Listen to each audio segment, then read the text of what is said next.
Okay, एक programme लिखा हुआ है, इसको जब आप कंपाइल करेंगे तो कंपाइलर फाइनली एक एग्जीक्यूटेबल फाइल जनरेट करेगा। पहले वो ऑब्जेक्ट फाइल जनरेट करता है, तो मल्टीपल ऑब्जेक्ट फाइल्स लिंकर के थ्रू एग्जीक्यूटेबल बाइनरी फाइल में कन्वर्ट होती हैं। ओके, हमारे पास एग्जीक्यूटेबल बाइनरी फाइल आ गई। अब हमने देखते हैं कि उसके अंदर किस फॉर्मेट के अंदर ये प्रोग्राम पड़ा हुआ है, उसका स्ट्रक्चर क्या है। अब मुझे बताएं कि इसके अंदर क्या क्या चीजें हैं, इस प्रोग्राम के अंदर आपको क्या नजर आ रहा है।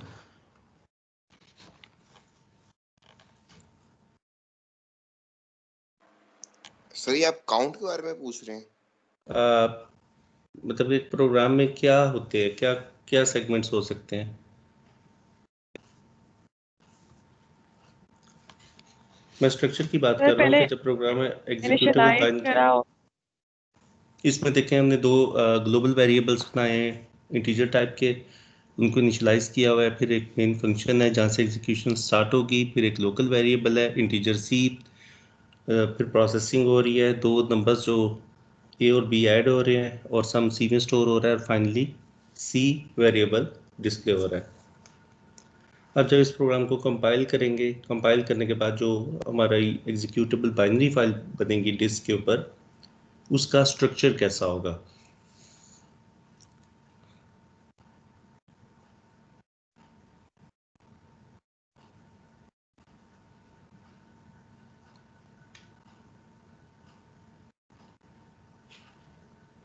अब देखते हैं कि इस प्रोग्राम को कंपाइल किया आपने।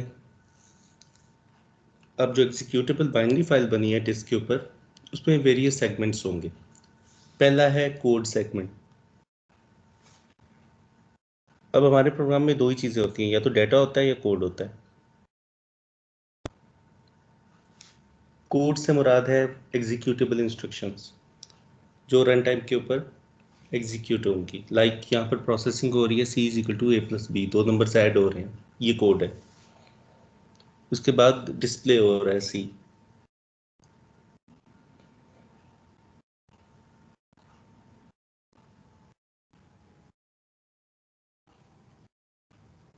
डाटा पार्ट क्या है, जितने वेरिएबल्स हैं।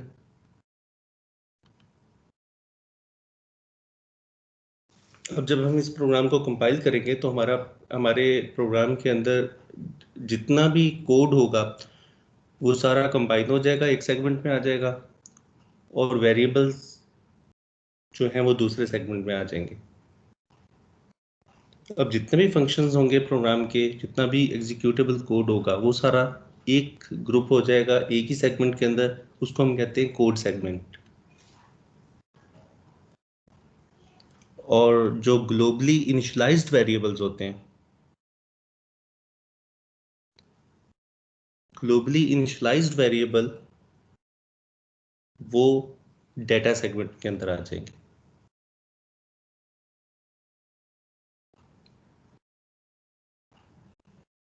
अनइनिशियलाइज्ड वेरिएबल को क्या सेव करने की जरूरत है।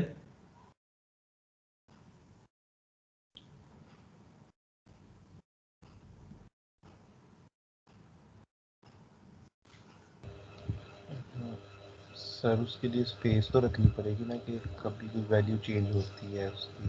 हाँ, उसकी इंफॉर्मेशन रखनी पड़ेगी, स्पेस रिजर्व नहीं करनी पड़ेगी। जैसे इंटीजर ए और बी हैं, ये साथ इनिशियलाइज भी हो रहे हैं, ए और बी इनिशियलाइज भी हो रहे हैं साथ, तो इनके लिए तो स्पेस रिजर्व करनी पड़ेगी, क्योंकि जाहिर है 5 और 10 को कहीं स्टोर करना है और प्रोग्राम ने इनको यूज करना है। तो 5 और 10 के लिए स्पेस डाटा सेगमेंट के अंदर रिजर्व करवानी पड़ेगी। अगर इंटीजर 4 बाइट्स का है तो 4 एंड 4 8 बाइट्स की स्पेस रिजर्व करनी पड़ेगी। लेकिन अगर इनमें से कोई एक इनिशियलाइज ना होता, जैसे ए को इनिशियलाइज ना किया होता, तो फिर उसकी इंफॉर्मेशन रखनी पड़नी थी कि एक वेरिएबल है, लेकिन उसके लिए स्पेस रिजर्व करने की जरूरत नहीं थी, क्योंकि उसमें कोई चीज़ है नहीं। चलिए इस तरह समझाता हूँ कि अगर मैं इंटीजर एरे बना लेता हूँ 1000 एलिमेंट्स की, तो क्या 1000 इंटू 4 इतनी स्पेस रिजर्व होगी, जबकि उसके अंदर उसको मैंने इनिशियलाइज नहीं किया।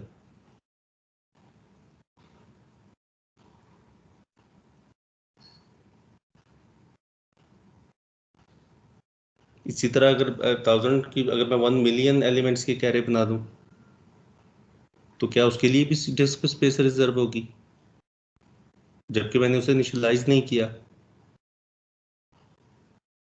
उसकी इंफॉर्मेशन रखना ठीक है, जरूरी है कि उसकी इंफॉर्मेशन हम रख लेते हैं कि जब प्रोग्राम एग्जीक्यूशन में आएगा, जब मेमोरी में लोड होगा, जब मेमोरी में उसको चाहिए होगी उतनी स्पेस, मेमोरी में उसको स्पेस एलोकेट होनी है। लेकिन क्या डिस्क पर भी उसको स्पेस एलोकेट होगी? इस प्रोग्राम ने कंपाइल होना है। कंपाइल होने के बाद हमारे पास एग्जीक्यूटेबल बाइनरी फाइल आ जाएगी, जिसको हम एग्जीक्यूट कर बाद में रन करेंगे। वो जो एग्जीक्यूटेबल बाइनरी फाइल है, मैं उसके स्ट्रक्चर की बात कर रहा हूँ, उसको कहते हैं प्रोग्राम, जो कि पैसिव एंटिटी है और आपकी डिस्क पे रिजाइड कर रही है।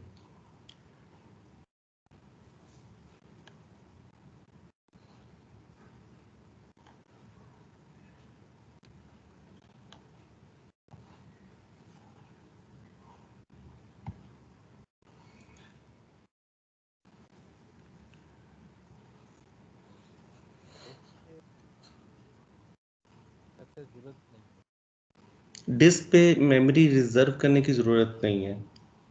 अगर 1 मिलियन एलिमेंट्स की कैरे है, 2 मिलियन एलिमेंट्स की कैरे, मैंने एक इमेज को स्टोर करना है, एक 10 मेगापिक्सल की इमेज है, मुझे उसको स्टोर करने के लिए अगर मैं स्पेस रिजर्व करवा रहा हूँ,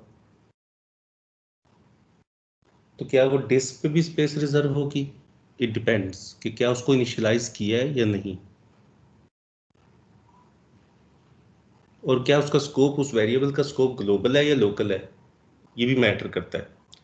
अगर तो अब तो हम बात करें ग्लोबल वेरिएबल्स की, लोकल की तो अभी हमने बात की ही नहीं। तो अगर ग्लोबल वेरिएबल्स में दो तरह के वेरिएबल्स होंगे, एक है इनिशियलाइज्ड, जिनको साथ कोई वैल्यू साइन कर दी गई है, और दूसरे हैं अनइनिशियलाइज्ड। जो इनिशियलाइज्ड वेरिएबल्स हैं उनको तो डाटा सेगमेंट में प्लेस कर दिया जाएगा, और जो अनइनिशियलाइज्ड वेरिएबल्स हैं उनकी जस्ट, उनके लिए मेमोरी रिजर्व नहीं होगी, उनकी जस्ट इंफॉर्मेशन रख ली जाएगी, और उस सेगमेंट को कहा जाएगा BSS सेगमेंट। ये किस चीज़ का एक्रोनियम है, ये देख लीजिएगा। तो this is called BSS segment. इसके अंदर अनइनिशियलाइज्ड ग्लोबल वेरिएबल्स होंगे। अभी हम बात कर रहे हैं सिर्फ ग्लोबल वेरिएबल्स की। तो एग्जीक्यूटेबल कोड्स, फंक्शंस, जितना जो कुछ है, यानी कि मेन का फंक्शन, इसके अलावा आपके डिफरेंट फंक्शंस, जितने भी फंक्शंस हैं, इसके अलावा लाइब्रेरी भी हो सकती है, स्टैटिक लाइब्रेरी, वो तमाम फंक्शंस कोड सेगमेंट का पार्ट होंगे। आपके प्रोग्राम में जितना भी कोड पड़ा हुआ है, जितने भी फंक्शंस हैं, main including main function, including static library functions, तमाम फंक्शन सेगमेंट का पार्ट होंगे।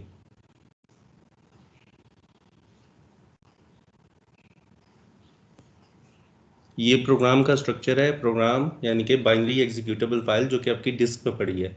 ये टेक्स्ट आपने नोटपैड के अंदर ही कोड लिखा, उसको कंपाइल किया, कंपाइल के नतीजे में आपके पास एक ऑब्जेक्ट फाइल आई, उसको लिंक करने के बाद फाइनली आपके पास एग्जीक्यूटेबल बाइनरी फाइल आ गई।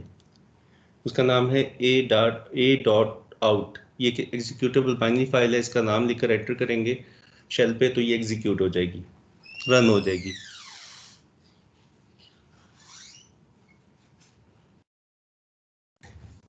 ये उसके स्ट्रक्चर की बात कर रहे हैं कि वो बाइनरी फाइल है, उसका स्ट्रक्चर कैसा है। अब उसके अंदर 3 सेगमेंट्स हैं। पहला है कोड सेगमेंट। कोड सेगमेंट में तमाम फंक्शंस होंगे। डेटा सेगमेंट, डेटा सेगमेंट के अंदर एग्जीक्यूटेबल इनिशियल, डेटा सेगमेंट के अंदर ग्लोबल इनिशियलाइज्ड वेरिएबल्स होंगे, और BSS सेगमेंट के अंदर ग्लोबल इनिशियलाइज अनइनिशियलाइज्ड वेरिएबल्स होंगे। इनिशियलाइज्ड के लिए स्पेस रिजर्व करनी है तो डाटा सेगमेंट के अंदर उनके लिए स्पेस रिजर्व हो जाएगी। अनइनिशियलाइज्ड वेरिएबल्स के लिए स्पेस रिजर्व करने की ज़रूरत नहीं है, उनकी जस्ट इंफॉर्मेशन रखनी है, उनको स्पेस मेमोरी में एलोकेट होगी, डिस्क पे एलोकेट करने की ज़रूरत नहीं है, तो वो BSS सेगमेंट के अंदर होंगे। यहाँ तक कोई प्रॉब्लम?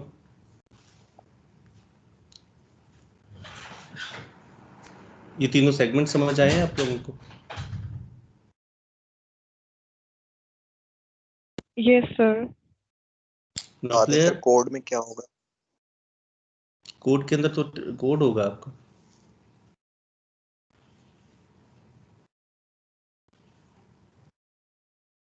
यहाँ पर कोड क्या है? C is equal to A plus B and C out C, return 0, ये कोड है कि मेन का फंक्शन होगा। इसके अलावा भी अगर कोई फंक्शन होता है तो वो फंक्शन भी कोड सेगमेंट का पार्ट होगा। क्या कोई चीज़ रह तो नहीं गई प्रोग्राम के अंदर? हमने कोड की बात कर ली, इनिशियलाइज ग्लोबल वेरिएबल्स की बात कर ली, अनइनिशियलाइज ग्लोबल वेरिएबल्स की बात कर ली। सर एक चीज पूछनी है कि आप ग्लोबल वेरिएबल्स को डिस्कस कर रहे हैं, इनिशियलाइज ग्लोबल एंड अनइनिशियलाइज्ड ग्लोबल, इसके अलावा वाले नहीं हो सकते? हम सिर्फ ग्लोबली जो इनिशियलाइज्ड वेरिएबल है उन्हें देखेंगे, वही सिर्फ डाटा सेगमेंट में जाएंगे, जी और वही बीएसएस चैटर के सिर्फ सेगमेंट में अनइनिशियलाइज्ड जाएंगे, बाकियों को हम लोग भी कंसीडर करेंगे बाकी कौन लोकल से रह गए हैं? हाँ, लोकल वेरिएबल्स। अब यहाँ पे टी है।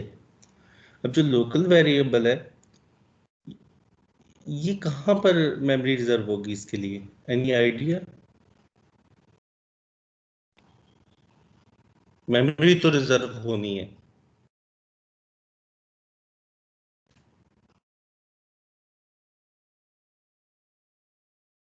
अब सी वेरिएबल के लिए मेमोरी तो रिजर्व होगी।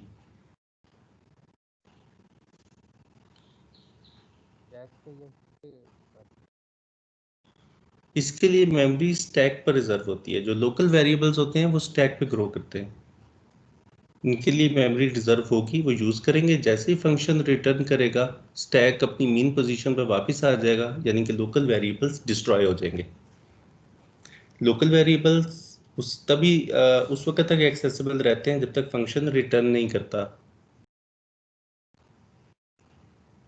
जैसे ही फंक्शन रिटर्न करता है स्टैक का स्टेटस वही हो जाता है जो फंक्शन कॉल से पहले था। स्टैक अपनी मीन पोजीशन पे वापस आ जाता है, जो लोकल वेरिएबल्स हैं वो डिस्ट्रॉय हो जाते हैं, लेकिन ग्लोबल वेरिएबल्स एक्सेसिबल रहते हैं। तो लोकल वेरिएबल्स स्टैक पे ग्रो करते हैं और स्टैक प्रोग्राम का पार्ट नहीं होता। तो ये प्रोग्राम की हम बात कर रहे हैं,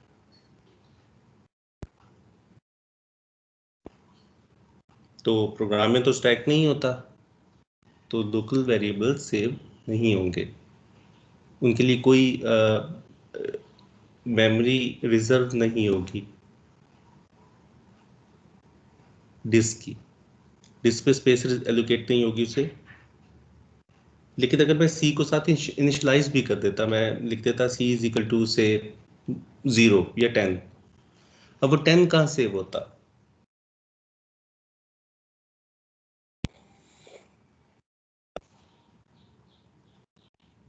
हमने देखा कि लोकल वेरिएबल्स स्टैक पे ग्रो करते हैं, इनके लिए मेमोरी या डिस्क स्पेस रिजर्व नहीं होगी। जब प्रोग्राम रैम में लोड होगा तब उसको मेमोरी मिलेगी। जाहिर है स्टैक तो प्रोग्राम का पार्ट नहीं होता, प्रोसेस का पार्ट होता है। लेकिन रैम के अंदर जब प्रोग्राम लोड होगा, जब वो प्रोसेस बनेगा, तो तब स्टैक अटैच होगा उसके साथ। अभी स्टैक नहीं है।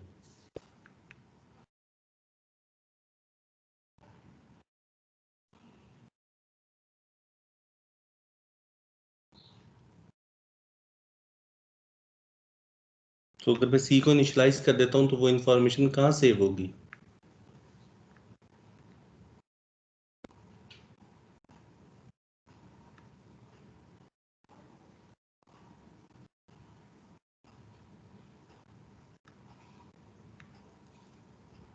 स्टैक के अंदर ही होगी जब तक स्टैक का स्कोप होगा, यानी कि अभी तो रिटर्न जीरो होगा। अभी तो स्टैक नहीं है ना, क्या आपको स्टैक नजर आ रहा है प्रोग्राम में? तो मैं तो प्रोग्राम की बात कर रहा हूँ।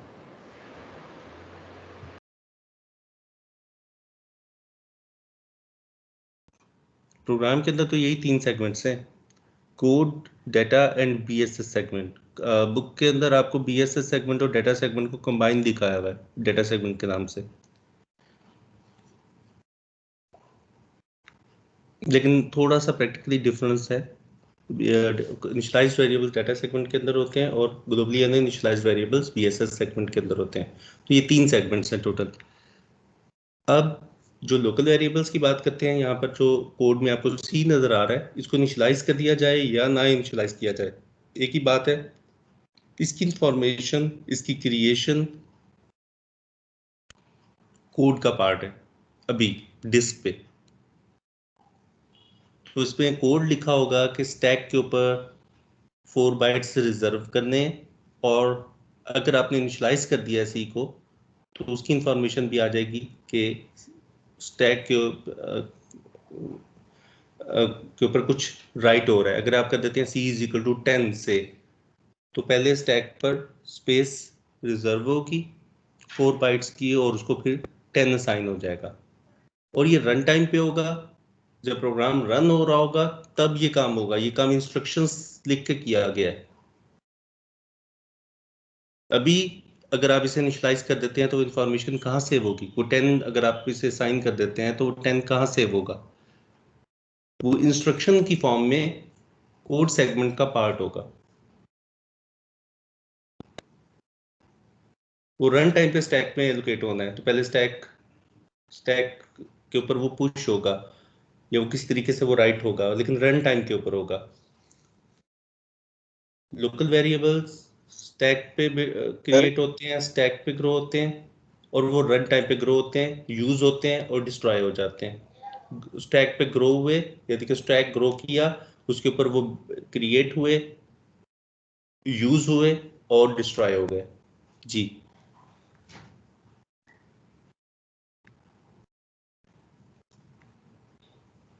जी पूछ। सर इसमें c is equal to a plus b जो है वो इंस्ट्रक्शंस में सेव हुआ है या डाटा में सेव हुआ है? क्या ये इंस्ट्रक्शन है? ये डाटा है।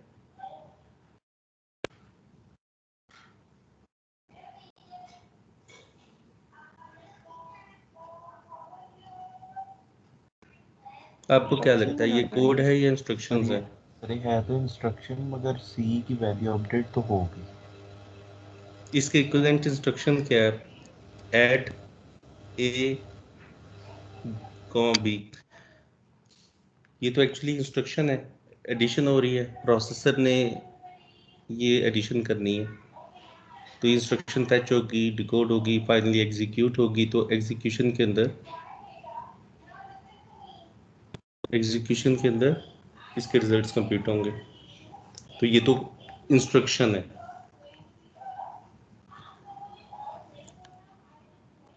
जस्ट एक मिनट।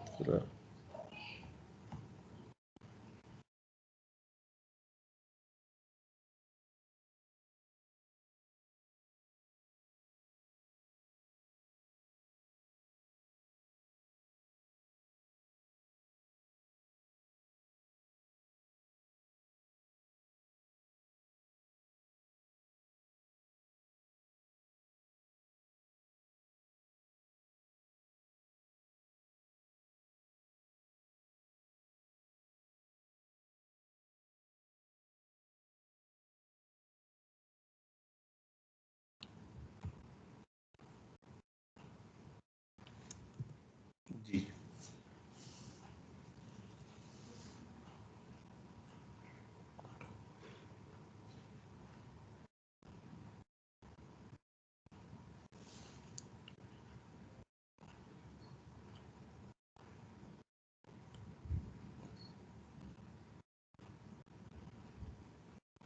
तो मेन फंक्शन कोड सेगमेंट का पार्ट होगा।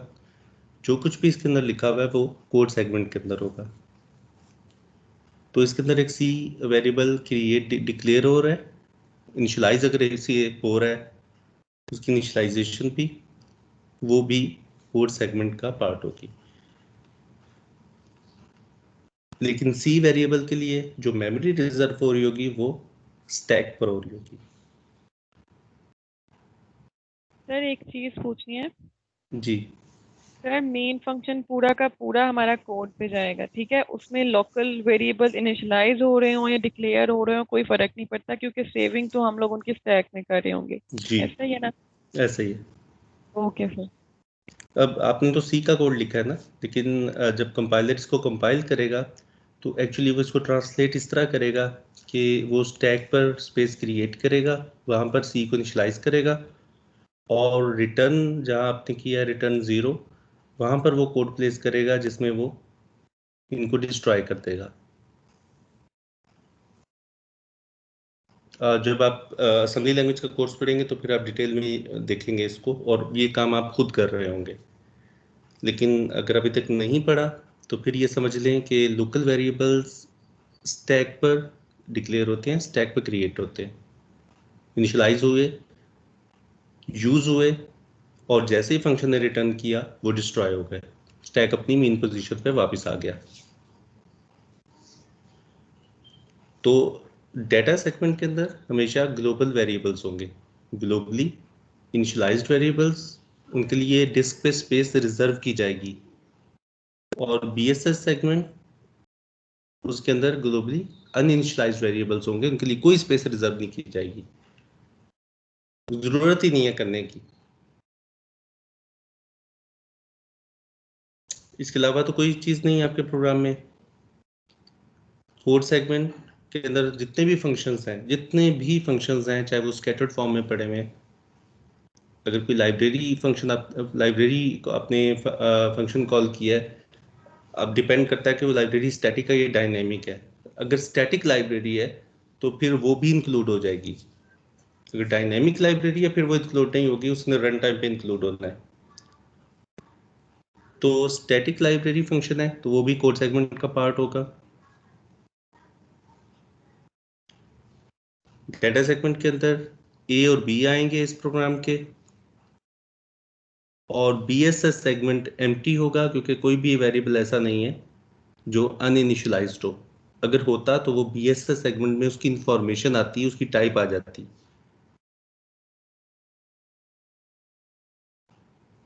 अब ये प्रोग्राम डिस्क पे पड़ा हुआ है, इज अ पैसिव एंटिटी।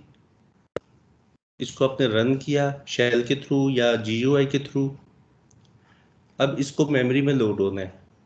तमाम प्रोग्राम्स को रन होने के लिए, एग्जीक्यूट होने के लिए मेमोरी में जाना है। तो इस प्रोग्राम को आपने जब रन किया तो इस लोडर ने, जो ऑपरेटिंग सिस्टम की एक सर्विस है जिसने इसको लोड करना है मेमोरी में, उसने इसको डिस्क से लोकेट किया और इसको मेमोरी में जहां स्पेस अवेलेबल थी वहां पर इसे लोड कर दिया। अब ये प्रोसेस बन चुका है।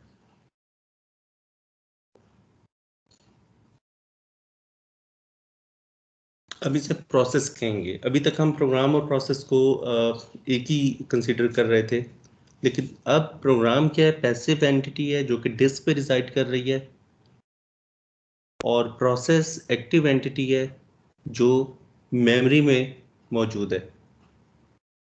तो हम प्रोसेस को डिफाइन करते हैं, program in execution is called a process. Program जो रन हो रहा है वो प्रोसेस है, और वही प्रोग्राम जो रन नहीं हो रहा, डिस्क पे पड़ा हुआ है, उसे हम प्रोग्राम कहेंगे। अब इसमें देखें कोड सेगमेंट वैसे ही है, उसके अंदर वही चीजें हैं जो कोड सेगमेंट में थी। इसको टेक्स्ट सेगमेंट भी कहते हैं, टेक्स्ट, TEXT। डेटा सेगमेंट है तो प्रोसेस में भी वो data segment as it is रहा। अब इसके साथ एक सेगमेंट अटैच हो गया है, that is the heap and stack. ये शेयर कर रहे हैं आपकी स्पेस। स्टैक जो है वो डाउनवर्ड ग्रो कर रहा है और हीप जो है वो अपवर्ड जा रही है।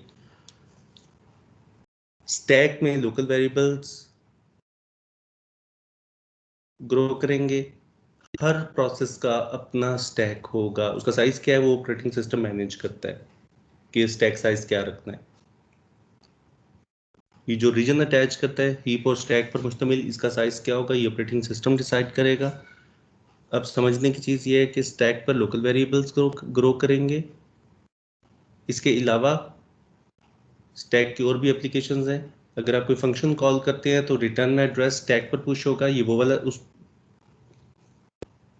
रिटर्न एड्रेस भी किसी स्टैक पर पुश होना है। अगर आप मेन फंक्शन में आप प्रिंट एफ या कोई और यूजर डिफाइंड फंक्शन कॉल करते हैं तो कंट्रोल ट्रांसफर होगा उस लोकेशन पे, और फाइनली रिटर्न होगा, तो रिटर्न एड्रेस भी स्टैक के ऊपर पुश होता है फंक्शन जंप करने से पहले।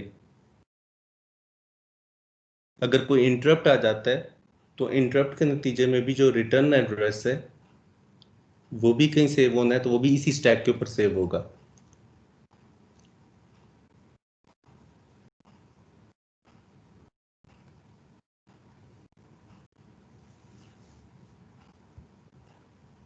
हीप क्या है?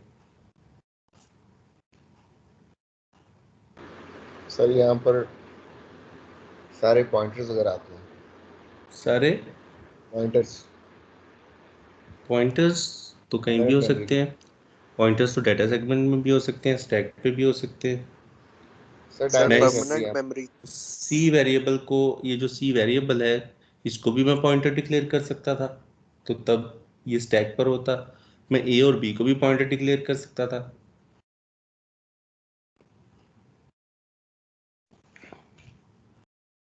अगर आपको रन टाइम के ऊपर मेमोरी चाहिए, वो अगर हीप में आपको होती है रन डायनेमिक की। मेमोरी चाहिए, रन टाइम के ऊपर मेमोरी एलोकेट करनी है, कोई डायनेमिक डाटा स्ट्रक्चर आप बनाने जा रहे हैं, आपको रन टाइम के ऊपर मेमोरी चाहिए, तो फिर वो हीप से एलोकेट होगी, वो हीप पे रिजर्व होगी। जैसे आप न्यू का ऑपरेटर यूज करते हैं, सी के अंदर न्यू का ऑपरेटर नहीं है, वहां पर मैलक का फंक्शन है, वो मेमोरी एलोकेट कर देता है स्टैक हीप के ऊपर। अब इसका स्कोप भी ग्लोबल होता है, हीप पर जो मेमोरी रिजर्व होती है उसका स्कोप भी ग्लोबल होता है।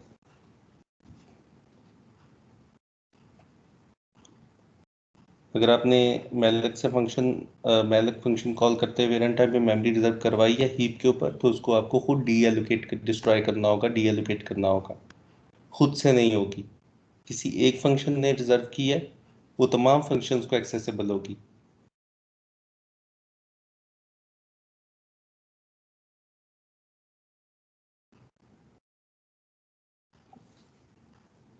सर ओएस कैसे डिसाइड करेगा कि एक पर्टिकुलर प्रोग्राम को स्टैक और heap?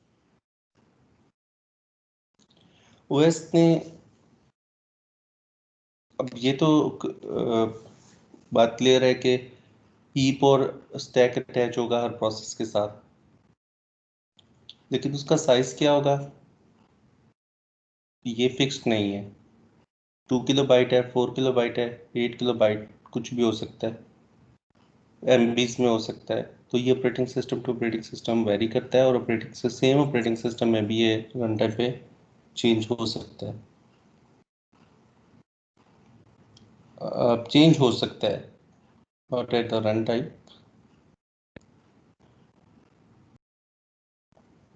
Depending on the memory, इसमें बहुत से फैक्टर्स होते हैं कि कितना रखना है स्टैक और हीप का साइज। वो कुछ मॉडल्स होते हैं प्रोसेस के टाइनी है, कॉम्पैक्ट है, उसकी बेस पर डिसाइड होता है। ये जो स्टैक और हीप है यानी ये एक ही एक काफी लंबी अरे होती है जिसके ऑपोजिट एंड्स पे ये ग्रो कर रहा है। जी,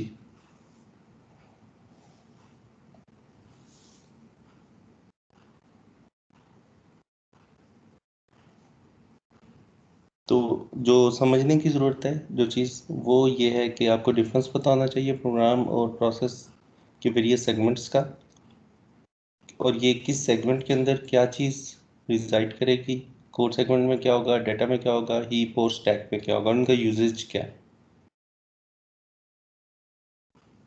तो रन टाइम के ऊपर जो वेरिएबल्स आपके डिक्लेयर हो रहे हैं वो हीप के ऊपर हो रहे हैं। न्यू का ऑपरेटर या मैलक का जो फंक्शन आप कॉल करते हैं वो हीप से मेमोरी एलोकेट करवाते हैं आपको, और उसका स्कोप ग्लोबल होता है। उसे एक्सप्लिसिटली डिस्ट्रॉय करना पड़ता है।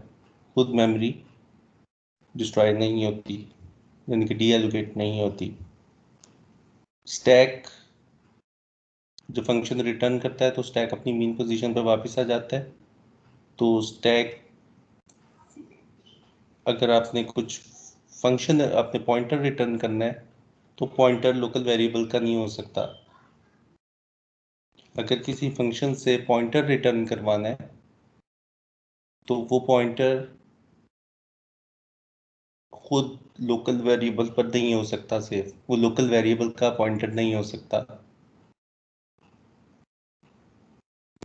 कभी आपने किया किसी फंक्शन से पॉइंटर रिटर्न करवाया?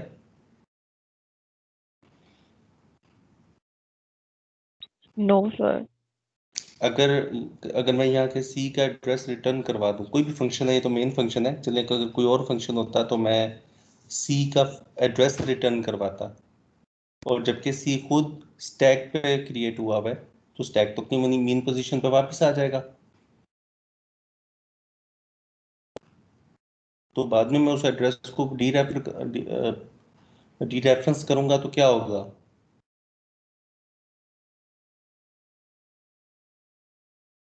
तो ऐसी एप्लीकेशंस के अंदर स्टैक को यूज नहीं किया जाता, क्योंकि स्टैक सिर्फ फंक्शन के अंदर अवेलेबल है। लोकल वेरिएबल्स जो कि स्टैक के ऊपर ग्रो कर रहे हैं वो सिर्फ उस फंक्शन के अंदर अवेलेबल हैं। जैसे फंक्शन रिटर्न करेगा, स्टैक अपनी उसी पोजीशन पर वापस आ जाएगा जिस पोजीशन पर वो फंक्शन कॉल होने से पहले था। तो वो लोकल वेरिएबल सारे डिस्ट्रॉय हो जाएंगे। अगर आपने फंक्शन से कोई पॉइंटर रिटर्न करवा दिया है लोकल वेरिएबल का, तो वो पॉइंटर भी बाद में जाके यूजलेस हो जाएगा, क्योंकि वो वेरिएबल एग्जिस्ट ही नहीं करता।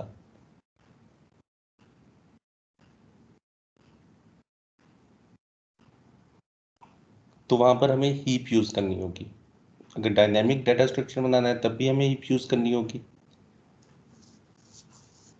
और फंक्शन से अगर पॉइंटर रिटर्न करना है तो तब भी हमें हीप यूज करनी होगी। स्टैक की अपनी एप्लीकेशंस हैं, हीप की अपनी एप्लीकेशंस हैं, data segment and code segment. No, I think everything is clear to you.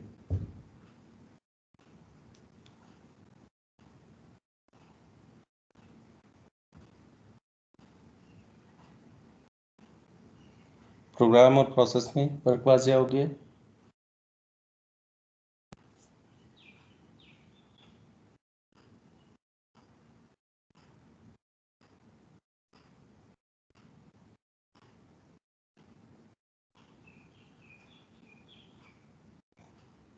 Sir programme तब तक प्रोग्राम रहेगा जब तक वो रन नहीं हो रहा। जिस तरह वो रन होगा वो प्रोसेस बन जाएगा।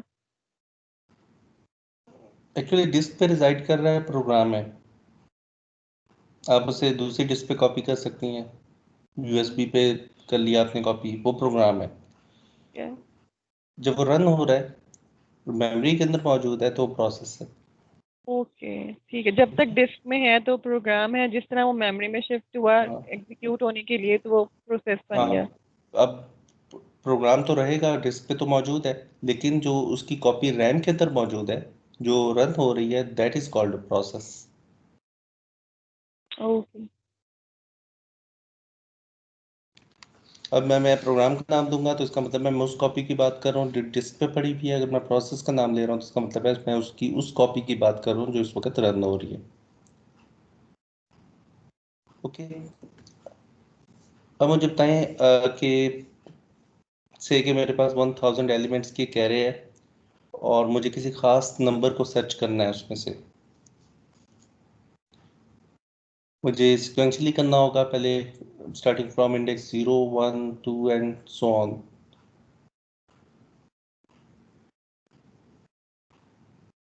मुझे परफॉर्मेंस को बूस्ट करना है।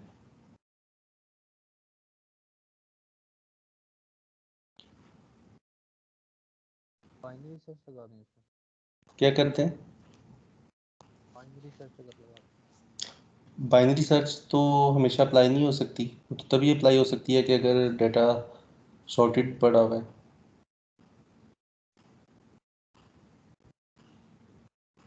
अगर सॉर्टेड नहीं है फिर तो बाइनरी सर्च आप अप्लाई नहीं कर सकते। जब रैंडमली चेक करना शुरू कर दें तो हो सकता है कि हमारा इम्प्रूव हो जाए चांसेस। देखो रैंडमली में भी तो अगर अब वो आखिर में मिलता है उसकी कॉस्ट तो उतनी ही होगी। सर इसको हम हार्डवेयर लेवल पे इस तरह कर सकते हैं कि डिस्क से उठा के रैम में ले आए, उससे भी ज़्यादा अगर बूस्ट करना है तो हम कैशे में ले आए। ऑलरेडी रैम के अंदर है। कैश के अगर कैश सिस्टम में लगी हुई है तो ये कैश के अंदर ही होगा यकीनी तौर पे। जब हम प्रोग्राम को रन करते हैं तो प्रोग्राम रैम के अंदर आता है। रैम से भी रेलिवेंट पार्ट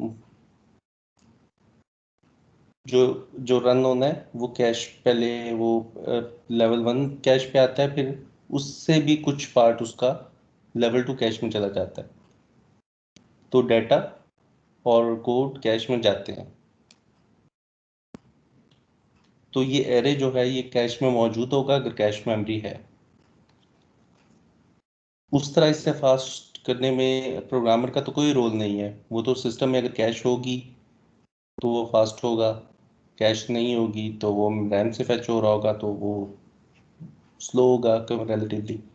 इसमें प्रोग्रामर का तो कोई रोल नहीं है। ये तो अब यही कह रहे हैं कि आप फास्ट मशीन पे चले जाएं, एक ऐसी मशीन पे चले जाएं जहाँ पे कैश मेमोरी ज़्यादा लगी हो।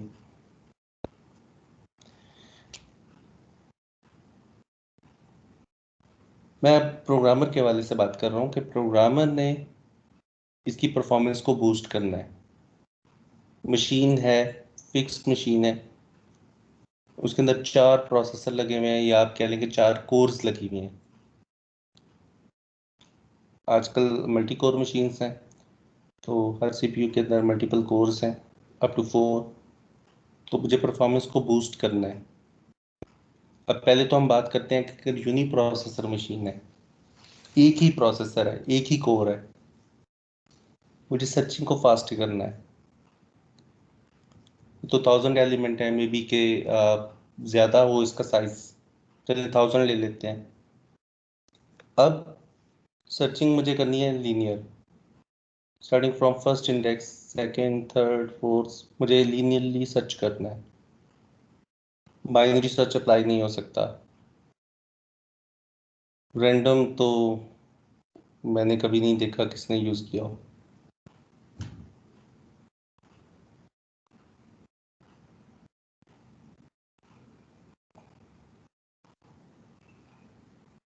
इसके एग्जीक्यूशन टाइम को या सर्चिंग टाइम को हाफ करना चाहता हूँ। हम कह सकते हैं कि इसके 4 हिस्से हैं और एलिमेंट। इसके चले 2 हिस्से कर लेते हैं। 2 हिस्से कर लिए, अब क्या करते हैं, एक हिस्से को ठीक है बोल लें। हम इस तरह कर लेते हैं कि सर 0 सर बीएफएस के थ्रू नहीं कर सकते हम? किसके थ्रू?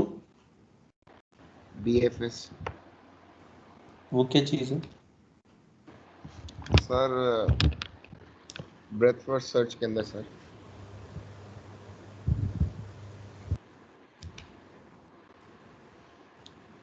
उससे क्या होगा, फास्ट कैसे हो जाएगा? फास्ट तो नहीं कह सकते लेकिन बेहतर हो जाएगा मेरे ख्याल से। किस तरह बेहतर हो जाएगा? क्या वो एक एक एलिमेंट को सर्च नहीं करता?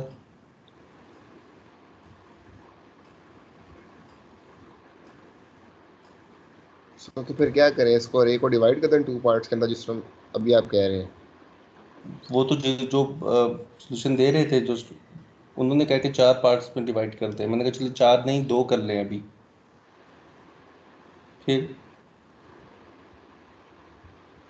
एक कोर हमारा 500 एलिमेंट क्लास कर ले, दूसरा कोर मुझे आवाज़ बहुत कम आ रही है आपकी। सॉरी सर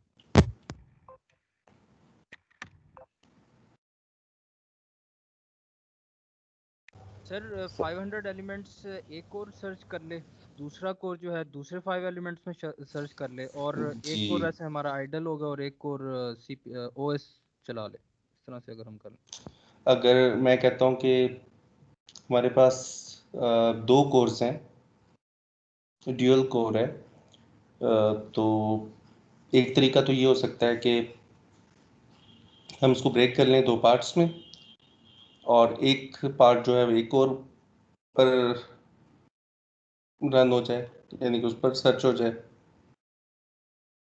और जो दूसरा पार्ट है वो दूसरी कोर पे सर्च हो जाए। एक तरीका तो ये है, और मैं यही सोल्यूशन आपसे चाह रहा था। आपने बिल्कुल ठीक बताया है, लेकिन ऐसा आपने किया है अब तक कभी? आपने कोई प्रोग्राम लिखा है जिसके अंदर आपने किसी एक कोर को असाइन किया हो? नहीं किया ना। अब हमने एक्चुअली ऑपरेटिंग सिस्टम पढ़ने का मकसद ये है, अब हमने मल्टी प्रोसेसिंग एक्सप्लॉइट करनी है। मल्टी प्रोसेसिंग मीन्स कि हमने ट्रू पैरेलल प्रोसेसिंग अचीव करनी है, तभी हम इसकी परफॉर्मेंस को बूस्ट कर सकते हैं। तो अगर आप खुद प्रोग्राम लिख देंगे इस तरह का, तो ना ऑपरेटिंग सिस्टम उसको ब्रेक करके 2 कोर्स को असाइन करेगा, और ना ही ये काम हार्डवेयर करेगा। अगर आपके सिस्टम में 4 कोर्स लगी हुई हैं, तो कोई भी इस प्रोग्राम को ब्रेक करके चारों कोर्स में डिवाइड नहीं करेगा, लोड बैलेंसिंग नहीं करेगा। It is the responsibility of a programmer to do load balancing.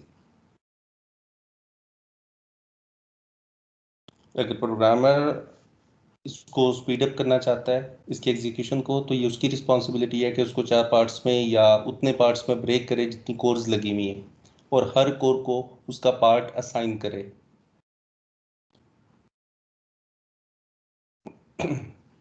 Operating system नहीं करेगा, ऑपरेटिंग सिस्टम नहीं जानता, ऑपरेटिंग सिस्टम नहीं जानता कि लॉजिक क्या है, और ना वो ब्रेक कर सकता है। ये काम कर्नल नहीं कर सकता। अब जब मैं ऑपरेटिंग सिस्टम कहता हूँ तो जेनेरिक टर्म है, actually it is a kernel. Kernel नहीं कर सकता ये काम, हार्डवेयर नहीं कर सकता। 4 कोर्स अवेलेबल हैं, it is the responsibility of a programmer to break a big problem into sub parts. तो ये प्रोग्रामर की रिस्पॉन्सिबिलिटी है। तो अगर आप स्पीड अप चाहते हैं, कितना स्पीड अप चाहते हैं, अगर आप एग्जीक्यूशन टाइम को या सर्चिंग के टाइम को हाफ करना चाहते हैं, तो आपको 2 पार्ट्स में ब्रेक करना होगा, और एक पार्ट को, हर पार्ट को एक डिफरेंट कोर को असाइन करना होगा। लेकिन से एक ही कोर है, ये तो हमने बात की ना कि मल्टी प्रोसेसिंग अचीव कर लेते हैं, ओके फाइन, ये तो हो गया। लेकिन अगर एक ही कोर है, एक ही सीपीयू लगा हुआ है, फिर परफॉर्मेंस को कैसे इंक्रीज किया जा सकता है?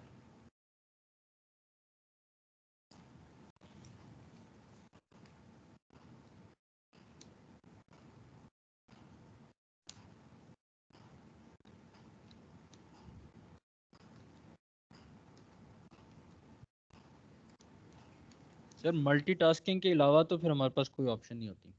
मल्टीटास्किंग चले, मल्टीटास्किंग की तो ऑप्शन है ना। Yes sir.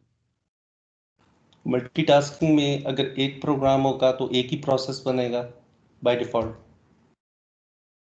जब आपने किसी प्रोग्राम को रन किया तो वो एक प्रोसेस बन गया, उस प्रोसेस को एक टाइम स्लाइस एलोकेट हो गया, से 5 मिली सेकेंड का, वो 5 मिली सेकेंड ही एग्जीक्यूट होगा।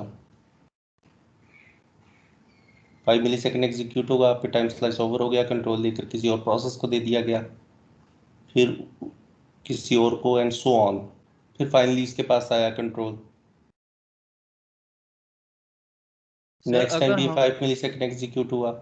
जी बताएं। हम ऑपरेटिंग सिस्टम को फूल कर दें और हम इसी प्रोग्राम के कई यानी कि प्रोसेस डुप्लीकेट कर दें, या हम यानी इसी की मल्टीपल हम चला दें, ताकि अगर ऑपरेटिंग सिस्टम इसको शिफ्ट करके किसी और को भी तो इसी का वो हिस्सा ही हो, या इस तरह का हाँ, भी यानी कि कुछ। अगर वो इससे इससे टाइम स्लाइस ओवर होता है तो वो किसी और को देगा, तो वो भी एक्चुअली यही काम कर रहा हो, इन अदर वर्ड्स, कि वो भी सर्चिंग हो। यानी कि अगर मैंने इसके 4 पार्ट्स में ब्रेक कर दिया इसको, एरे को, तो पहले पार्ट से जब कंट्रोल लेकर किसी और को दिया जाए तो एक्चुअली इसका दूसरा पार्ट हो,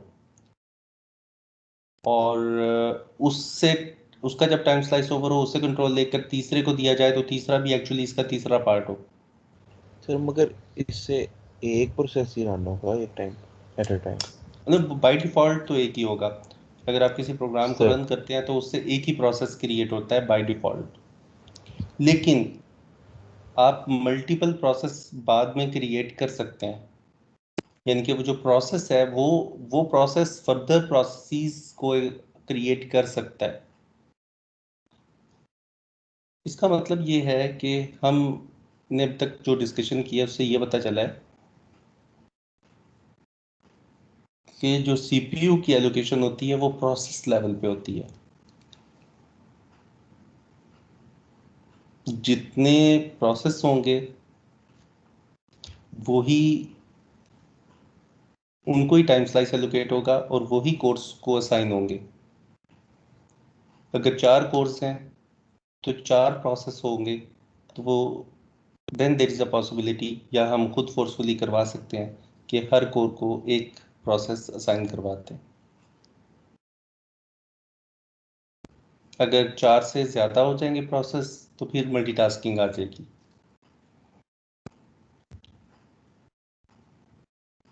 तो हमारे पास परफॉर्मेंस बूस्ट करने के 2 तरीके हैं।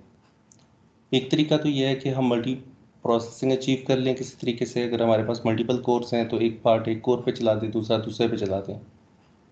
ये भी तभी पॉसिबल होगा जब हम एक पार्ट का एक प्रोसेस बनाएं और दूसरे पार्ट का दूसरा प्रोसेस बनाएं, क्योंकि सीपीयू एलोकेशन प्रोसेस लेवल पे होती है, फंक्शंस को नहीं हो रही होती। विद इन अ प्रोग्राम जो आपके फंक्शंस होते हैं उनको नहीं हो रही होती, एक्चुअली प्रोसेस लेवल पे होती है।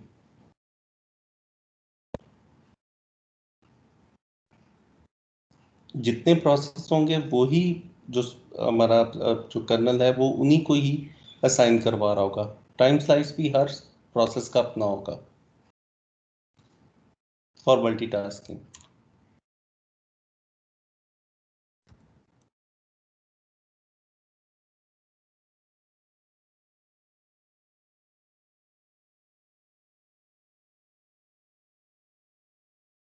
बात समझ आइए? कहने का मतलब ये है कि कर्नल जो है वो एक्चुअली प्रोसेस को देखता है, प्रोसेस को स्केड्यूल करता है डिफरेंट सीपीयूज के ऊपर, और हर प्रोसेस को एक टाइम स्लाइस एलोकेट करता है। तो सीपीयू की साइनिंग जो हो रही होती है वो प्रोसेस लेवल पे हो रही होती है। तो बाय डिफॉल्ट तो एक ही प्रोसेस क्रिएट बनता है।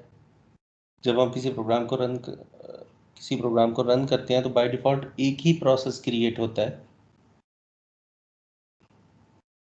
जिसकी एग्जीक्यूशन मेन फंक्शन से स्टार्ट होती है। लेकिन बाद में मल्टीपल प्रोसेस क्रिएट किए जा सकते हैं। अगर हम 2 प्रोसेस बता दें, बाद में एक प्रोसेस तो था बाय डिफॉल्ट मेन, उसे पेरेंट कह देते हैं, और एक उसने पेरेंट ने खुद क्रिएट कर लिया, एक चाइल्ड प्रोसेस बन गया। अब हाफ एरे पेरेंट के पास है और जो सेकंड हाफ है वो चाइल्ड प्रोसेस के पास है।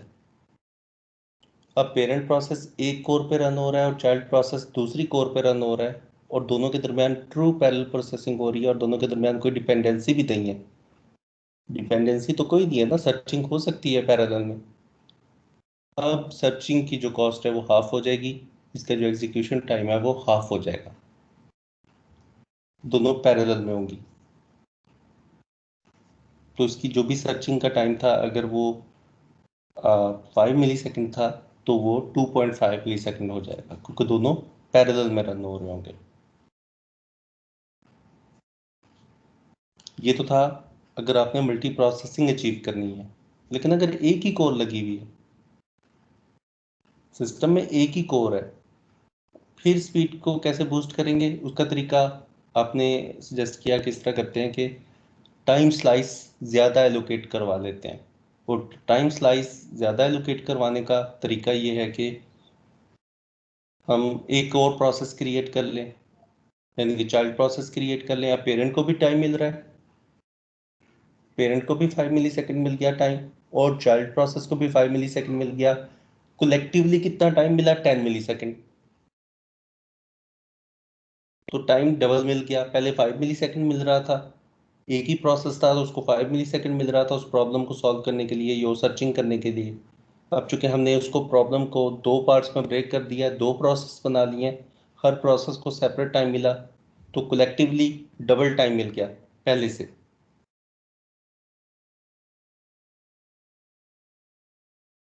तो आप परफॉर्मेंस को दो तरीके से बूस्ट कर सकते हैं। एक तो है कि आप मल्टी प्रोसेसिंग अचीव कर लें, उसके लिए भी आपको प्रोसेस बनाना पड़ेगा, क्योंकि सीपीयू की सारी प्रोसेस लेवल पर होती है। और अगर आप ज़्यादा सीपीयू टाइम चाहते हैं, टाइम स्लाइस ज़्यादा चाहते हैं, तो तब भी आपको मल्टीपल प्रोसेसेस क्रिएट करने होंगे। जितने प्रोसेस होंगे, हर प्रोसेस को सेपरेट टाइम स्लाइस एलोकेट होगा।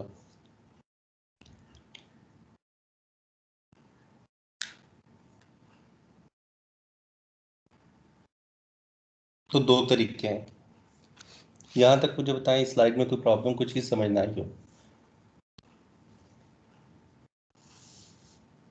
सर वो सेकंड वाला समझ नहीं आ रहा, जो पहले वाले तो समझ आ गई मल्टी प्रोसेसिंग वाली, लेकिन दूसरा वाला नहीं समझ आ रहा। सर उसमें ये नहीं समझ हर आ रहा प्रोसेस को कि एक टाइम क्या स्लाइस फायदा एलोकेट होगा। होता है। हर प्रोसेस को टाइम स्लाइस एलोकेट होता है। हर प्रोसेस को टाइम स्लाइस एलोकेट होता है से 5 मिली सेकेंड का। 4 प्रोसेस हैं, चारों डिफरेंट काम कर रहे हैं, 4 डिफरेंट प्रोग्राम से बिलोंग करते हैं, वो एक ही टास्क पर काम नहीं कर रहे। अच्छा, पहला प्रोसेस 1 को कंट्रोल मिला 5 मिली सेकेंड के लिए, प्रोसेस 2 को मिला, 3 को मिला, 4 को मिला, फिर 1 को मिला, and so on so fourth. अब प्रोसेस 1 जो है वो हमारा ये वाला सर्चिंग वाला प्रॉब्लम है, जिसके अंदर 1000 एलिमेंट्स को हमने सर्च करना है लीनियर सर्च के थ्रू। अब इसको 5 मिली सेकेंड का टाइम मिल रहा है, तो मैं चाहता हूँ कि इसको ज़्यादा टाइम मिल जाए। अगर इसको डबल टाइम मिल जाए, 10 मिली सेकेंड का टाइम मिल जाए, तो सर्चिंग फास्ट हो जाएगी। भाई टाइम स्लाइस मैटर करता है। एक प्रोसेस जो है वो 5 मिली सेकेंड एग्जीक्यूट होता है, दूसरा 10 मिली सेकेंड के लिए एग्जीक्यूट होता है। तो इन दोनों की एग्जीक्यूशन में कोई फ़र्क है? पहले तो मुझे ये बताएं। दो प्रोसेस हैं, एक 5 मिली सेकेंड के लिए एग्जीक्यूट होता है, दूसरा 10 मिली सेकेंड के लिए होता है। फिर पहला 5 मिली सेकेंड के लिए होता है, दूसरा 10 मिली सेकेंड के लिए होता है। इन दोनों के दरमियान इस तरह स्विचिंग हो रही है। मुझे बताएं कि दोनों की एग्जीक्यूशन की स्पीड में कोई फ़र्क होगा? Yes sir. कौन सा फास्ट होगा? 10 मिली सेकेंड वाला। 10 मिली सेकेंड वाला, उसको सीपीयू टाइम ज़्यादा मिल रहा है, वो ज़्यादा इंस्ट्रक्शन यस सर। एग्जीक्यूट हो रही हैं, उसकी स्पीड तेज़ हो गई क्योंकि उसकी ज़्यादा इंस्ट्रक्शन एग्जीक्यूट हो जाती हैं, पहले की कम होती हैं। तो टाइम स्लाइस मैटर करता है। जितना टाइम स्लाइस ज़्यादा होगा, उतनी किसी प्रोसेस की एग्जीक्यूशन की स्पीड ज़्यादा होगी।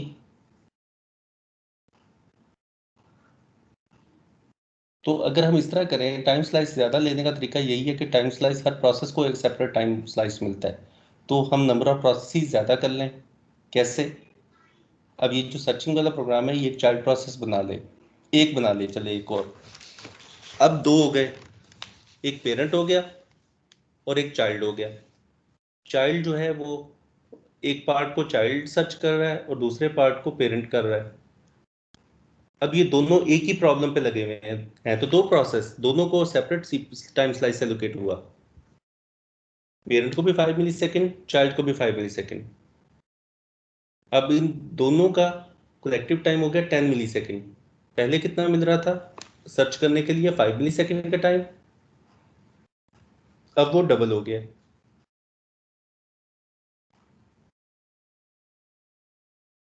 अब पेरेंट प्रोसेस रन होगा, एक ही कोर है, पेरेंट प्रोसेस रन हुआ, टाइम स्लाइस ओवर होगा, कंट्रोल लेकर चाइल्ड प्रोसेस को दे दिया गया, चाइल्ड प्रोसेस की एग्जीक्यूशन स्टार्ट हो गई। चाइल्ड प्रोसेस भी तो सर्च कर रहा है, लेकिन डिफरेंट पार्ट पे कर रहा है, उससे क्या फर्क पड़ता है? प्रॉब्लम तो एक ही है। अगर एक और चाइल्ड होता तो इससे कंट्रोल लेकर उसको दे दिया जाता, फिर वो रन होता अगेन। नेक्स्ट 5 मिली सेकेंड भी इसी प्रॉब्लम को दिए गए, क्योंकि वो भी इसके तीसरे पार्ट को सॉल्व कर रहा था। टाइम स्लाइस ओवर हुआ, कंट्रोल लेकर चौथे प्रोसेस को दिया गया, चौथा प्रोसेस भी इसी प्रॉब्लम को सॉल्व कर रहा है। एक्चुअली हमने ये जो सर्चिंग का प्रॉब्लम था बड़ा, इसको 4 पार्ट्स में डिवाइड करके 4 डिफरेंट प्रोसेस को दे दिया। अब हर प्रोसेस को कर्नल ने सेपरेट टाइम स्लाइस एलोकेट किया हुआ है।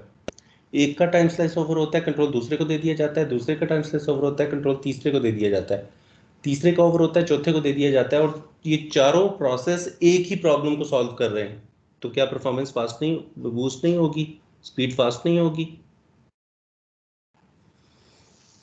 बजाय इसके कि एक ही प्रोसेस हो, उसको 5 मिली सेकेंड मिले और कंट्रोल लेकर दूसरे डिफरेंट प्रोसेस को दे दिया जाए जो कोई और प्रॉब्लम सॉल्व कर रहा है, फिर तीसरे प्रोसेस को दे दिया जाए, चौथे process and so on, n process के बाद दोबारा फिर कंट्रोल इसको मिले 5 मिली सेकेंड के लिए। सर मतलब जितना सीपीयू टाइम ज़्यादा मिलेगा प्रोग्राम को उतना फास्ट एग्जीक्यूट होगा। उतना फास्ट एग्जीक्यूट होगा। देखो टाइम का और एग्जीक्यूशन का क्या रिलेशन है? अगर एक मिली सेकेंड के अंदर 1 मिलियन इंस्ट्रक्शन एग्जीक्यूट होती हैं, से मैंने रफली कह रहा हूँ, अगर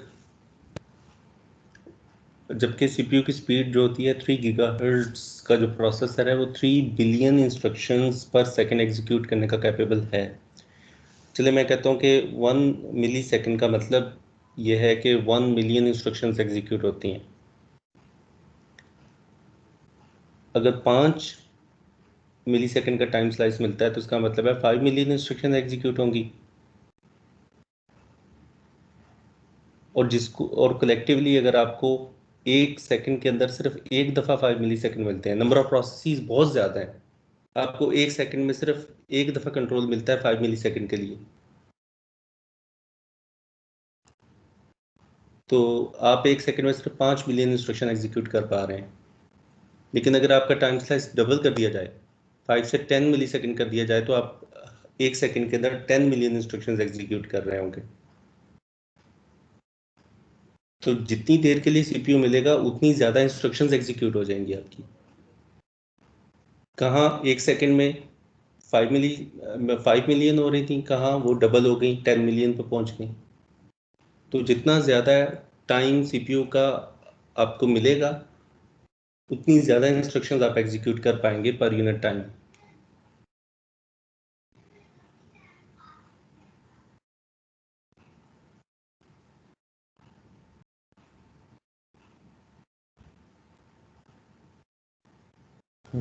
सर ये देखें ना, और एक जो हमने अभी एग्जांपल की है इसमें तो हमें बस एक बार कंट्रोल मिल जाए तो हमारा काम हो जाएगा। तो सर ये एक बार ही कंट्रोल काफ़ी नहीं, आप ज़्यादा सिर्फ फास्ट नहीं होता? आप 1000 एलिमेंट्स को देख रहे हैं ना।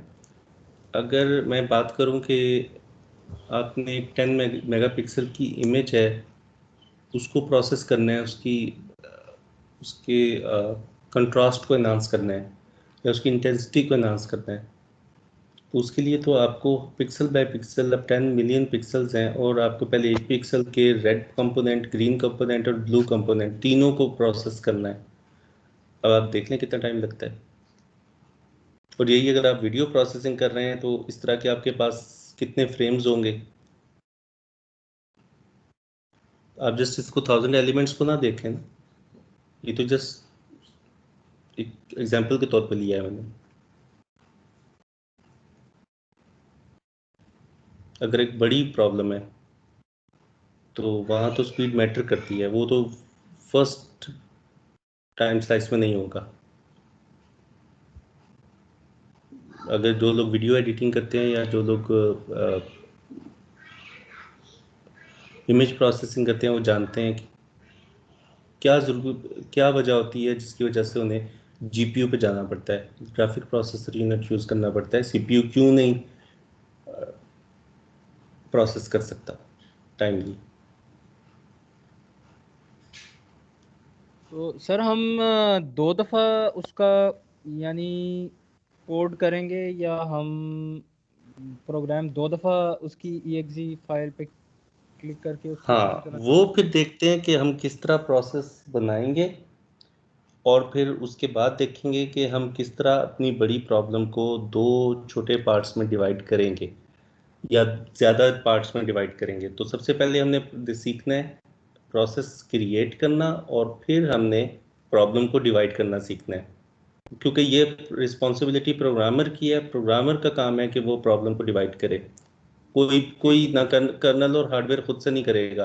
लेकिन अभी तो मैंने आपको पहले तो रियलाइज करवाना है ना, ये पहले तो आपको बताना है कि मल्टी प्रोसेसिंग अचीव करनी है। मल्टी प्रोसेसिंग अचीव करने के लिए आपको मल्टीपल प्रोसेस क्रिएट करने होंगे, क्योंकि प्रोसेस लेवल पे सीपीयू की साइनिंग होती है।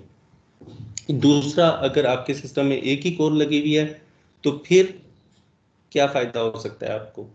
फिर हमने कहा कि मल्टीपल प्रोसेस बनाने का एक फ़ायदा ये हो सकता है कि हर प्रोसेस को सेपरेट टाइम स्लाइस एलोकेट होगा, तो कलेक्टिवली अगर 4 प्रोसेस हैं जो हमारी प्रॉब्लम पे काम कर रहे हैं, तो चारों को सेपरेट टाइम मिला, तो कलेक्टिवली ज़्यादा टाइम मिल गया हमें सीपीयू का। ये बिल्कुल ऐसा ही है। मल्टी कोर की मिसाल ऐसे देता हूँ कि आपने कुछ पेपर सॉर्ट करने हैं, आपके पास एक बंडल है पेपर्स का और आपने सॉर्ट करना है, तो एक स्टूडेंट को मैं कह देता हूँ कि सॉर्ट करे, तो उसे टाइम लगेगा। मल्टी कोर्स की एग्जांपल इस तरह मैप हो सकती है कि मैं 2 स्टूडेंट्स को कह दूं कि दोनों मिलके सॉर्ट करो, तो वो दोनों हाफ कर लेते हैं। या सर्चिंग करनी थी, सही सी प्रॉब्लम को लेते हैं, सर्चिंग करनी थी, दोनों उस जो बंडल को हाफ कर लेते हैं और सर्च करते हैं, तो सर्चिंग टाइम हाफ हो गया, पैरेलल प्रोसेसिंग हो गई, दोनों सेम टाइम पे कर रहे हैं सर्च।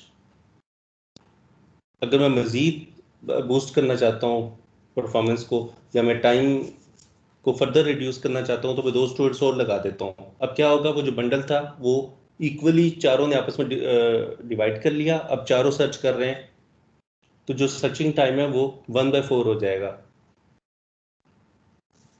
ये समझ आई बात? Yes sir. ओके, अब मैं बात करता हूँ किसी और की, कि एक ही स्टूडेंट है और एक ही स्टूडेंट ने वो सर्च करना है, लेकिन उसको टाइम मिला कि जी आपके पास 10 मिनट है, 10 मिनट के अंदर सर्च करना है।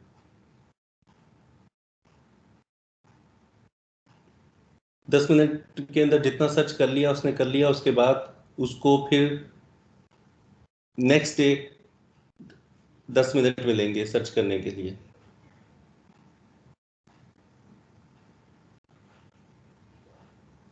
अब वो 10 मिनट के अंदर जितनी सर्च कर सकता है वो उतनी करेगा आज, फिर उसे कल टाइम मिलेगा, फिर उसको परसों मिलेगा, दिन में सिर्फ 10 मिनट मिलेंगे। लेकिन अगर 2 स्टूडेंट हो और दोनों ने उसी बंडल पर सर्चिंग करनी हो, तो दोनों को 10-10 मिनट मिल जाएंगे। तो अब सर्चिंग फास्ट कैसे हो गई? 20 मिनट मिल गए। समझाने के लिए एग्जाम्पल मैप कर रहा हूँ। सर स्टूडेंट की मिसाल तो है कोर की, राइट? स्टूडेंट की मिसाल है प्रोसेस की। राइट। वो ओके, प्रोसेस ही तो एक्चुअली सेपरेट कोर पे जा रहा है ना। कोर खुद तो एक प्रोसेस तो 2 कोर्स पे जा नहीं सकता, वो तो कोई यूजफुल टास्क परफॉर्म नहीं होगा। देखिए, मैं 2-3 पेंट ब्रश खोल लूं, क्या फायदा? क्या मैं मल्टीपल पेंट ब्रश ओपन करने से मेरी प्रॉब्लम की जो परफॉर्मेंस है वो बेहतर हो जाएगी? एक्चुअली तो मैं एक ही पेंट ब्रश के अंदर जो इमेज खुला हुआ है उसको पैरेलल करना है, उसको डिवाइड करना है 4 सीपीयूज पे। ठीक हो गया सर। तो अब देखें कि जब यूनिकोर मशीन थी, जब एक ही प्रोसेसर लगा हुआ था और एक उसके ऊपर एक प्रॉब्लम ही बनी हुई थी, मतलब कि एक प्रोसेस है और एक ही कोर है, तो परफॉर्मेंस डिफरेंट है। अगर मैं प्रोसेस, सीपीयू तो उतने ही रहते हैं, एक ही रहता है, लेकिन अगर मैं प्रोसेस को 2 बना देता हूं, तो क्या परफॉर्मेंस बूस्ट कर रही है? कैसे कर रही है? हर प्रोसेस को सेपरेट टाइम मिलेगा, तो जो उनका जो लमसम टाइम होगा, जो कलेक्टिव टाइम होगा दोनों का मिला के, वो ज्यादा होगा बाकी प्रोसेसेस के निस्बत। पहले एक प्रॉब्लम पर एक प्रोसेस काम कर रहा था, अब 2 प्रोसेस काम कर रहे हैं, तो टाइम ज्यादा हो गया। सिंपल सी बात है। अच्छा, पहला प्रॉब्लम तो बहुत स्ट्रेट फॉरवर्ड है ना, कि 4 कोर्स हैं, तो चारों सेम सर टास्क पर काम कर रही हैं, तो वो तो प्रॉब्लम बहुत सिंपल हो गया, वो तो आपको क्लियर हो गया। जी बोलें। सर सर पहले वाले में तो सिंपली हम ये कह देते हैं ना कि ट्रू पैरेलल प्रोसेसिंग होगी, जितने जी सीपीयू वो होंगे उतने प्रोसेसेस होंगे, सिंपल हाँ इज दैट। हाँ, और दूसरे वाले में हम लोगों को उसको बनाना पड़ेगा, उसको पार्ट्स में डिवाइड करना पड़ेगा नहीं, डिवाइड ताकि आपको दोनों को करना, ना ना ना, डिवाइड तो आपने दोनों सूरतों में करना है। मैं ये बात नहीं कर रहा कि एक में डिवाइड करना है और एक में नहीं करना, ये आपने दोनों सूरतों में करना है। क्यों? अगर आपके पास 4 कोर्स हैं, आपके सिस्टम में 4 कोर्स लगी हुई हैं और प्रोसेस यस एक है, तो कोई फायदा नहीं है इन 4 कोर्स का। वो एक यस प्रोसेस एक वक्त में किसी एक कोर पे ही चलेगा। ओके अच्छा ठीक अच्छा है, अच्छा इसका कोई फायदा नहीं। मैं ये बात नहीं बता रहा, मैं आपको ये बता रहा हूँ कि अगर आपके पास 4 कोर्स हैं तो आपको प्रॉब्लम को खुद ब्रेक करना है। मैंने कोई एग्जाम ये डिस्कस किया है कि it's the responsibility of the yes programmer to आपने break the bigger problem into smaller parts. ये प्रोग्रामर की तो रिस्पॉन्सिबिलिटी है कि अपने कॉम्प्लेक्स प्रॉब्लम को 4 पार्ट्स में डिवाइड करे या 2 पार्ट्स में करे, या जितनी कोर्स लगी हुई है उतने पार्ट्स में डिवाइड करे, उतने प्रोसेस बनाए और हर प्रोसेस को सेपरेट कोर पे चलाए। यहाँ मैंने कहा था कि जैसे आप एक स्टूडेंट ने बताया था कि हम इसको ब्रेक कर लेते हैं 4 पार्ट्स पे और हर पार्ट एक सेपरेट कोर को दे देते हैं। ये ब्रेक करना प्रोग्रामर की रिस्पॉन्सिबिलिटी, और प्रोग्रामर इसको किस सूरत में किस हालत में ब्रेक करेगा? प्रोसेस की हालत में ब्रेक करेगा, यानी कि वो ब्रेक होने के बाद एक सेपरेट प्रोसेस बनेगा, ओके क्योंकि कोर को प्रोसेस असाइन होता है, प्रोसेस लेवल पे सीपीयू की असाइनिंग होती है।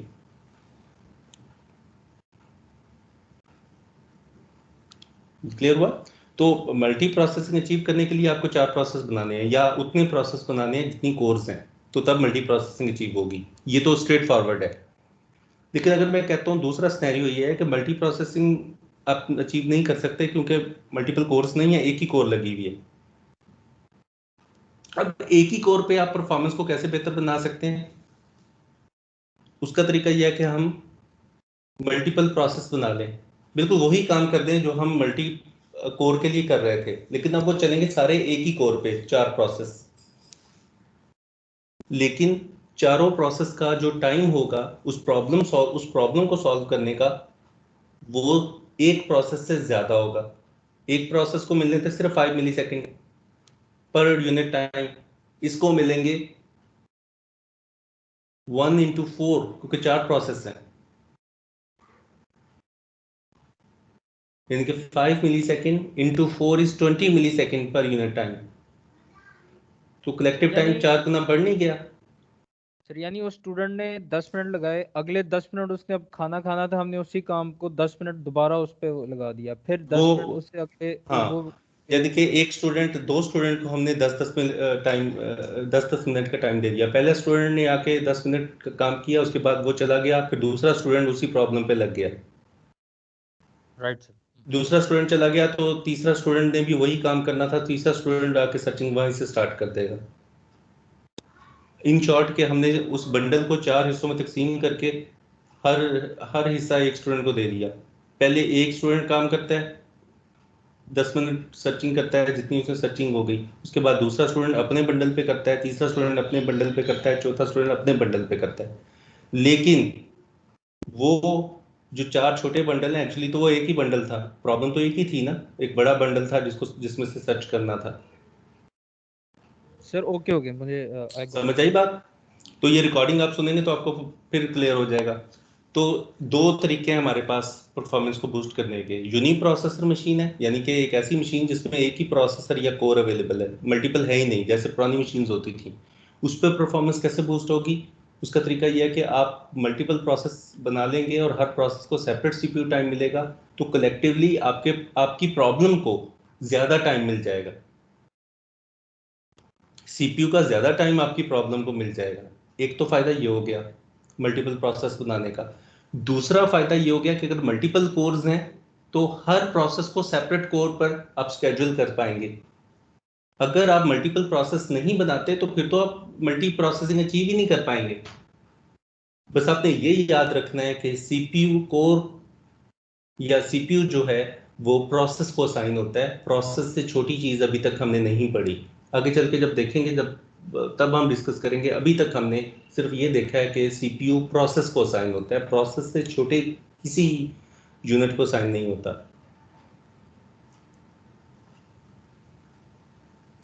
ओके जी, यहाँ पर हम अपना लेक्चर जो है वो रोकते हैं ताकि आपका क्विज हो जाए। मैं क्विज क्रिएट कर रहा हूँ।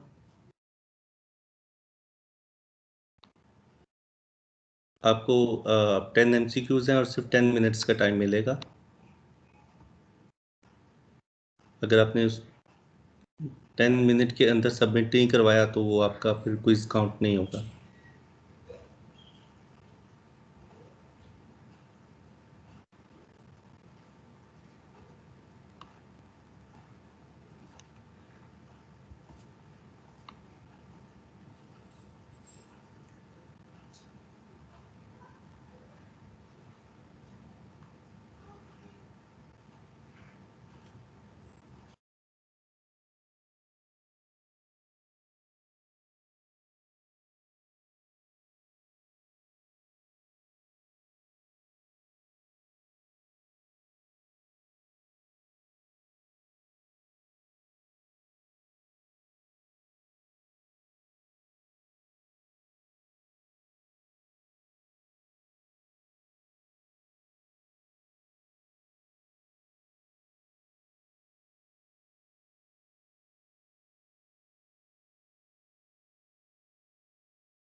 सर अभी तक तो क्विज शो नहीं हो रहा।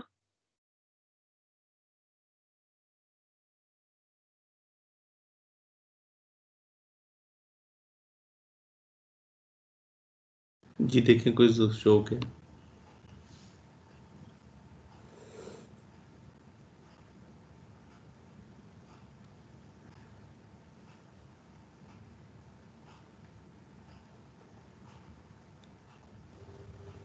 सर नहीं हो रहा।